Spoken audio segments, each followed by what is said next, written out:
పోయిన నెలలో నేను ఉండలేదు. అంటే వెటనరీ హాస్పిటల్లో జాయిన్ అయ్యనమాట. నాకేమో చాలా బాగా అందరికీ ప్రయత్నం.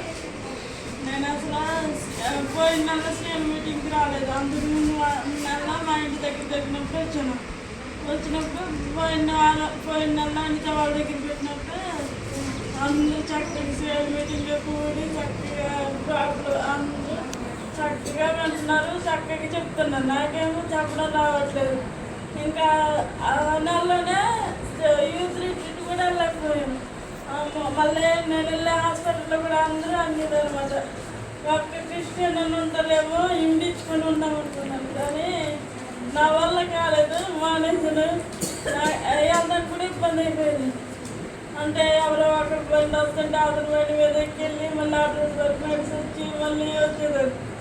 నా వల్ల కావట్లేదు, నేను మానేస్తాను. అమ్మ చూస్తే అమ్మ పడలేదు అని చెప్పేసి ఇంక వాళ్ళకి మొన్న చెప్పేసాను. అమ్మేసాను. నేను ఇంకా చక్కగా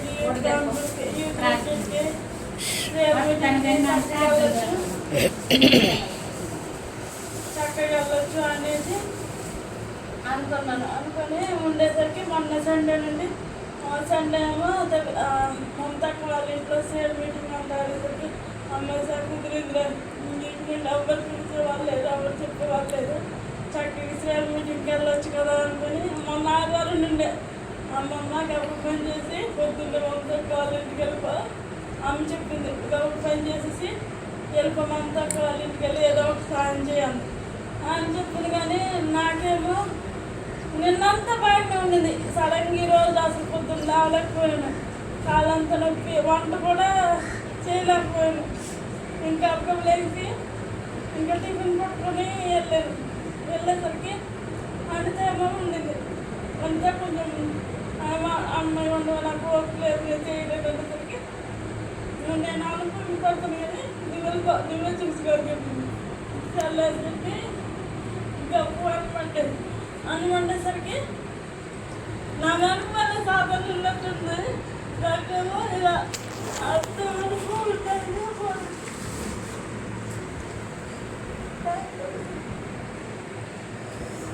ఏడోకు మళ్ళీ ఎవరు ఉండవద్దు. అంటే పెళ్ళి అయితే పక్కుంటాడు, పిల్లలు ఉంటుందా అంటే ఎదురికల్లో ఉంటే ఆడుకుంటూ వస్తుంది. అందుకని నేనేం చేయకుండా నాకు ఎవరు వద్దు, నాకు పెళ్ళొద్దు, పిల్లలొద్దు. కానీ నేను మీటింగ్కి అన్ని మీటింగ్కి వెళ్ళాలి. నాకు చిన్నప్పటి నుండి కోరిక. అయితే ఇప్పుడు మళ్ళీ ఎగ్జామ్ ఉందని పిలుస్తారు 2 గంటలు. ఒకవేళ ఎవరు అని చెప్తే ఇంట్లో వాళ్ళు చెప్తారని అంటే అలాంటి ఆటంకాలు రాకూడదని నా గురించి ప్రార్థించి అంటే ప్రయత్నం చేసింది, కానీ అది సాధించలేకపోయింది.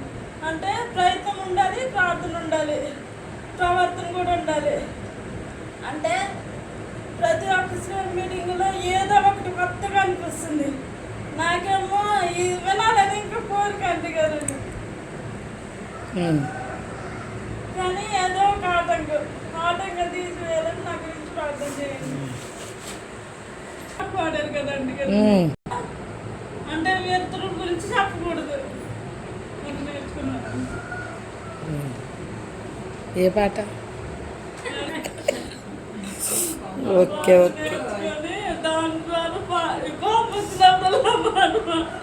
పాడదాం అనుకున్నావా? ఓకే.